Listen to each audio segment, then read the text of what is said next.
Welcome to our YouTube channel guys. Guys जितने भी student है बीए प्रोग्राम के सेमेस्टर फोर्थ के जो अभी सेमेस्टर फोर्थ में आया 2024 में, जिनका जो सिलेबस है एनईपी के तहत है, तो बीए प्रोग्राम के स्टूडेंट है जो उनके पास जो हिस्ट्री है, हिस्ट्री ऑफ इंडिया 1550 से 1700, तो 1550 से जो 1700 आपके पास हिस्ट्री ऑफ इंडिया है, उसका हम यूनिट नंबर सेकंड करने जा रहे हैं।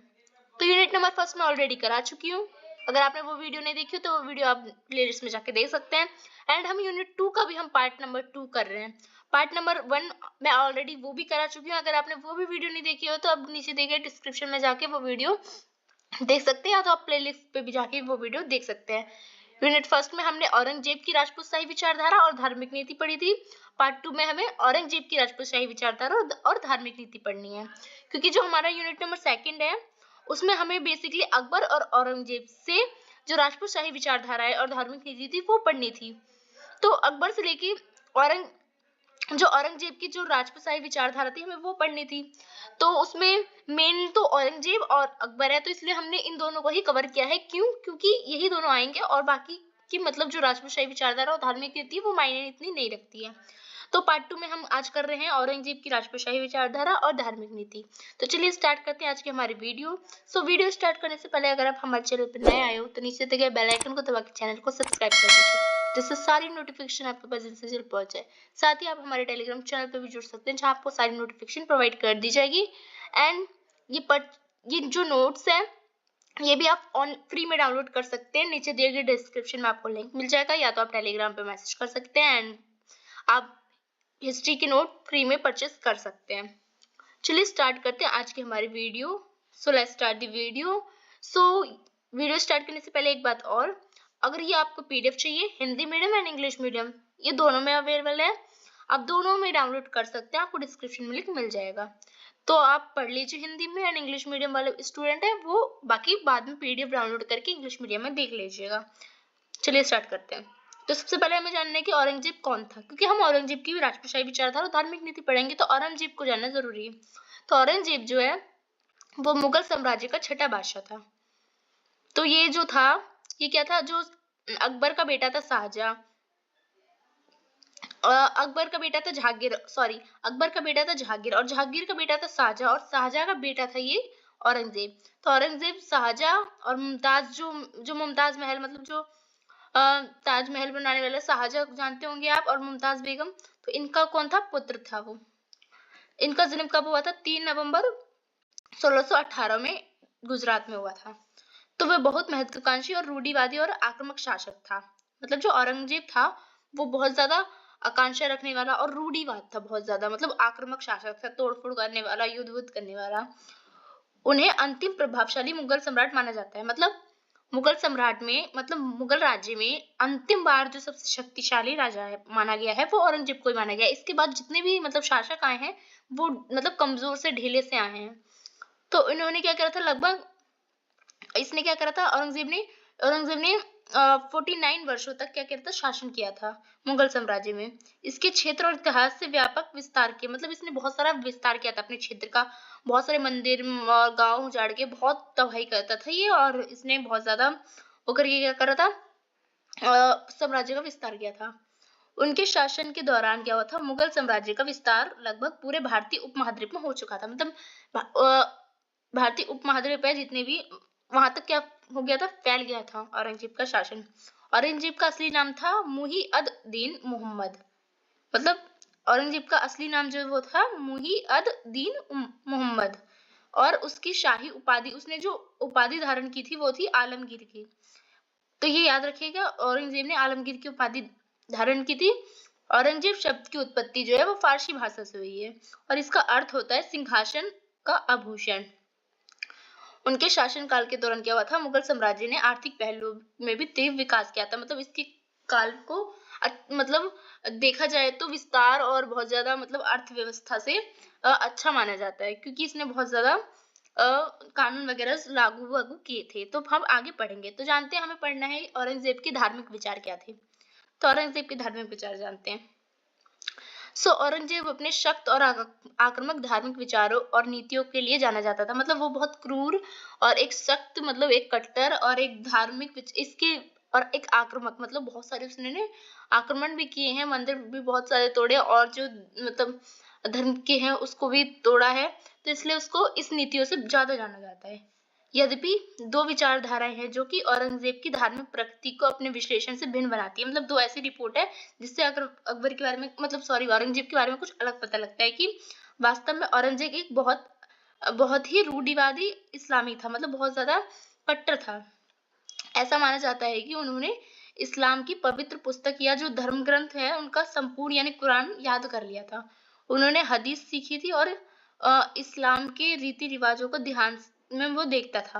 उन्होंने क्या किया था, कुरान को अन्य भाषाओं में भी लिपिबद्ध किया था, मतलब ट्रांसलेट किया था अदर लैंग्वेज में भी। इसके अलावा अध्ययन उन्हें पूरे मुगल साम्राज्य के इतिहास में हिंदू विरोधी सम्राट होने का दावा करते हैं। मतलब ज्यादातर आप औरंगजेब के बारे में यही सुनोगे कि वो हिंदू विरोधी था, क्योंकि वो कट्टर इस्लामिक था। हालांकि उनने जो परदादा बहुलवाद और धर्मनिरपेक्षता के समर्थक थे, लेकिन उनके दादा ने इस्लाम के प्रमुख नियमों के प्रति नई दिशाएं दी थी। औरंगजेब भारतीय उपमहाद्वीप पर अपने राजनीतिक धार्मिक प्रभुत्व विस्तार करने में बहुत ज्यादा सक्रिय हुआ था और रूढ़िवादी जो स्वभाव के बारे में अधिक हमें इसके जानकारी मिलती है, तो इसके बारे में हम पढ़ेंगे। तो जानते हैं औरंगजेब की धार्मिक नीति क्या क्या थी। तो जैसा कि ऊपर आपने पढ़ा कि विरोधाभासी दृष्टिकोण से सिद्धांत से कि विद्वानों ने दो समूह में इसको बांट रखा है, उपलब्ध अनुमानों के साक्ष्य पे और इतिहास के उल्लेखित साक्ष्य के आधार पर बांटा है, यानी लिखित और जो एविडेंस मिले इसके अलग। तो जानते हैं पहले आलोचक के नजरियों से। तो औरंगजेब के आलोचक के अनुसार उनकी जो धार्मिक नीतियां है वो शुद्ध उद्देश्य संपूर्ण भारतीय उपमहाद्वीप को इस्लामिक राष्ट्र बनाने में वो विश्वास रखता था, मतलब धर्म परिवर्तन पे वो विश्वास रखता था। यहाँ तक कि वह शिया मुसलमानों के भी खिलाफ थे। इस प्रकार इस उद्देश्य की पूर्ति के लिए उनकी धार्मिक नीतियों को दो पहलुओं पर विचार करके लागू की मानी जाती है। इस्लामिक समुदाय का समर्थन, प्रचार और विस्तार करना, और दूसरा हिंदू विरोधी कदम अपनाना इसका क्या था, कर्तव्य था। तो औरंगजेब द्वारा अपनाई गई जितनी भी धार्मिक नीतियां थी, अब वो जानते हैं क्या क्या थी। पहली थी कि इस्लामिक कानून की स्थापना की थी उसने, मतलब उन्होंने फतवाए आलमगीरी की घोषणा की थी। क्या की थी, फतवाए आलमगीरी की घोषणा की थी। इसमें क्या होती थी, इसमें नैतिकता, कानून और नियम का एक संकलन था जो पूरी तरह से इस्लाम पर आधारित था। मतलब इसने एक कानून बनाया था, बेसिकली ये कह सकते हो, जो कि इस्लाम के अकॉर्डिंग बनाया था। इसने पूर्ण शरिया कानून और इस्लामिक अर्थव्यवस्था की स्थापना करने में बहुत कम मुगल सम्राटों में से ये एक था। मतलब जितने भी मुगल सम्राट थे वो ज्यादातर मतलब जो सरिया होते हैं, जो सरिया है आप मुस्लिम धर्म में जो कुरान के अकॉर्डिंग शासन ना करते थे वो, और इसने ज्यादा अपनाया था उन सब चीजों को। उसके बाद की मंदिर और हिंदू मूर्ति का भी इसने बहुत ज्यादा विनाश किया था।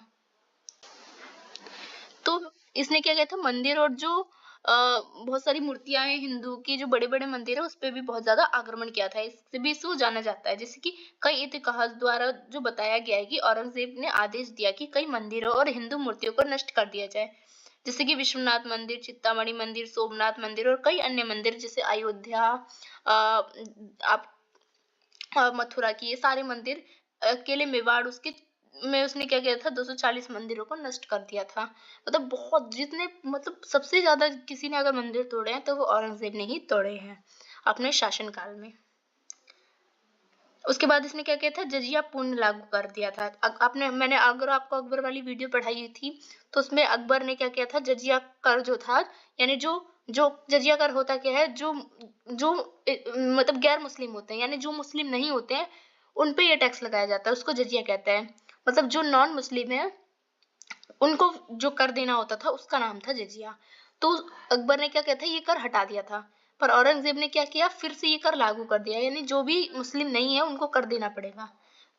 उसके बाद उसने किया, जजिया साम्राज्य की स्थापना की गैर मुस्लिम निवासियों से वसूलता था। धर्मनिरपेक्ष होने के नाते अकबर ने अपने शासनकाल में इसको हटा दिया था और उसने क्या किया था, इसने फिर लागू कर दिया था इस चीज को।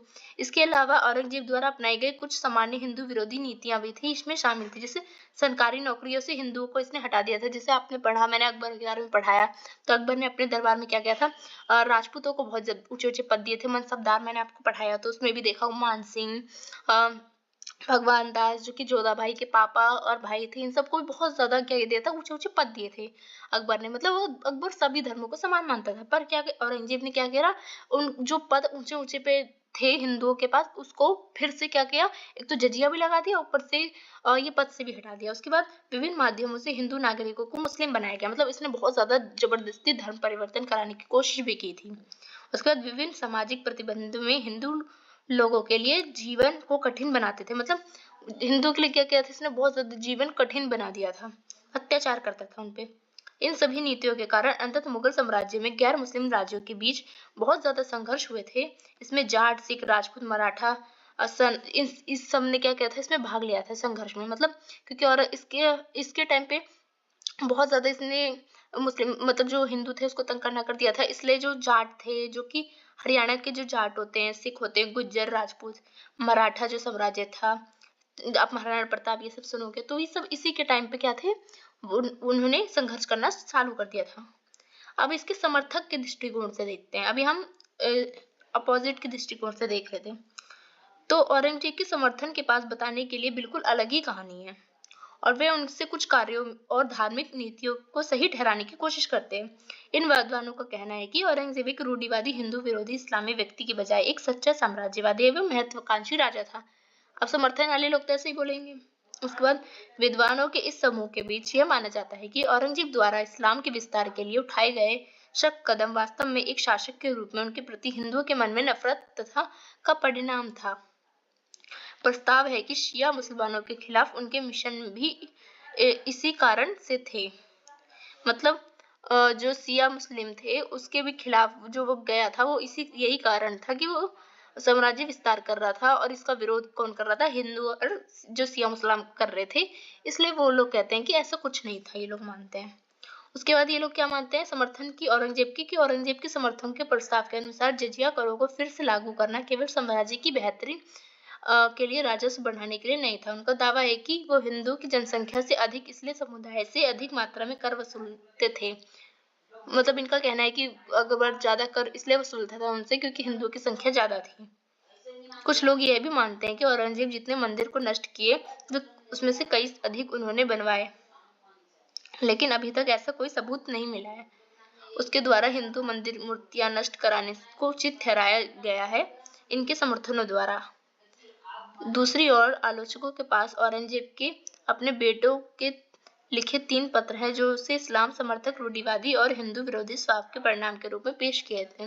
लेकिन आज भी विचारों को ये टकराव कायम है कि औरंगजेब के शासनकाल घटना के अनुसार इसमें अधिक स्रोत क्या है। मतलब समर्थन ये कहते हैं कि जो भी काम औरंगजेब ने किया वो सही किया। उसके बाद जानते हैं कि औरंगजेब की जो राजपूत शाही विचारधारा क्या थी। अभी हमने औरंगजेब की राजनीतिक, मतलब जो धार्मिक नीति थी वो हमने पढ़ ली। अब हम पढ़ेंगे औरंगजेब की जो राजपूत शाही विचारधारा है वो क्या थी। तो जैसे कि हमने अकबर पढ़ा था और अकबर की हमने राजपूत शाही विचारधारा पढ़ी, तो उसने तो राजपूतों को बहुत ऊंचे ऊंचे पद दिए थे और बहुत अच्छे से था। अब इसका जानते हैं। तो औरंगजेब ने उस नीति को उलट कर दिया था जो अकबर ने अपनाई थी। यानी अकबर, जहांगीर और शाहजहां, अकबर के बाद जहांगीर आया, फिर शाहजहां आया, उसके बाद औरंगजेब आया ना। तो अकबर के बाद ये जो 2 शासक थे, जहांगीर और शाहजहां, इनके द्वारा अपनाई गई जो नीति थी वो धर्मार्थ थी। यानी राजपूत के हिंदुओं के खिलाफ उसकी नीति को आगे बढ़ाने में सबसे बड़ी बाधा यही लोग बने थे। इसलिए औरंगजेब ने राजपूतों की शक्ति नष्ट करने के लिए उनके राज्यों को पे क्या कर लिया, कब्जा कर लिया था। उस समय 3 महत्वपूर्ण राजपूत शासक थे, अर्थात मारवाड़ के राजा थे जो कि जयवंत सिंह थे, मेवाड़ के राणा राज सिंह थे, और जयपुर के राजा थे जय सिंह। ये तीनों उस समय इनका शासन चल रहा था। तो जब औरंगजेब ने गद्दी पर बैठा तो इन 3 मुगलों के साथ शांति में थे ये लोग। सिंह उत्तराधारी के युद्ध में राजकुमार शाह सूजा की हार के लिए जिम्मेदार थे, और समूल लड़ाई के बाद इन्होंने औरंगजेब से क्या हो गए, जुड़ गए।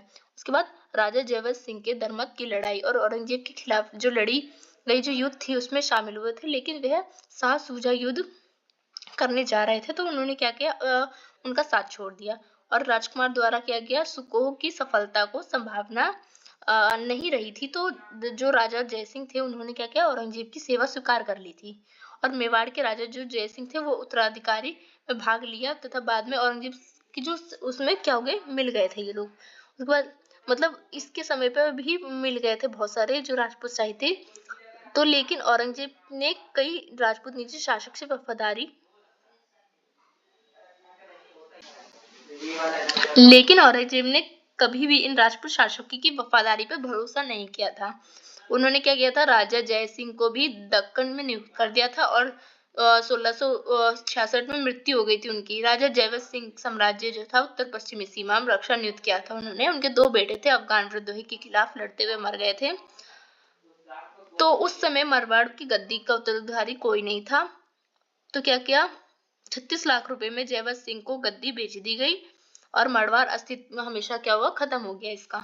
मारवाड़ बच गया। अफगानिस्तान से लौटते समय क्या हुआ, लाहौर के राजा जो जयवंत सिंह थे उनकी जो 2 पत्नियां थी और पुत्र जो थे उनकी मृत्यु हो गई थी। लेकिन जो अजीत सिंह नामक दूसरा जो बेटा था उनको, वो क्या था, जीवित रहा था। औरंगजेब सहित जो उन्होंने अजीत सिंह जो थे मतलब अपने साथ रखने का पेशकश की तथा वह जवान नहीं थे, ज्यादा दुर्गदास थे। सहारा लेकर राजकुमार की मारवाड़ भागने में सफल हो गई थी। अजीत सिंह ने मारवाड़ शासित घोषित किया और समय पे मारवाड़ आजादी, लेकिन लड़ाई शुरू हो गई थी। मतलब जो औरंगजेब की टाइम जो राजपूत जो थे वो भी औरंगजेब के साथ बहुत से थे।